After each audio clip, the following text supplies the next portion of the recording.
Syederalun warga Suaribe melakukan penggalian saluran pembuangan air ke laut. Penggalian dilakukan pada muara Sungai Mati yang tersumbat di Desa Suaribe, Kecamatan Johan Pahlawan, Aceh Barat. Kegiatan sukarela warga ini Syederalun dilakukan untuk mengatasi genangan air hujan yang hampir sepekan merendam belasan hektar sawah di desa setempat. Terlebih saat ini petani bersiap menyongsong musim tanam, sementara sebagian lainnya yang telah ditanam bahkan mati dan layu.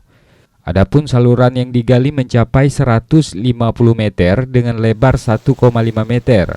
Untuk pengerjaannya, warga melakukannya siang malam secara bergantian.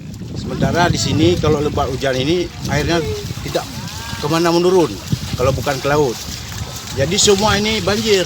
Suaribe, Suak Segading, ini banjir semua. Jadi sementara ini kalau dengan pemerintah sudah kami pernah mengatakan bahwasanya tidak ada tangani seperti beku dari sini kan. Jadi ambillah kami keluarga kami pakai semua seperti orang sawah-sawah.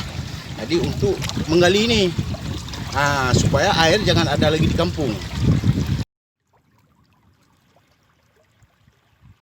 Dari Melabuh, Yulham, Serambi On TV.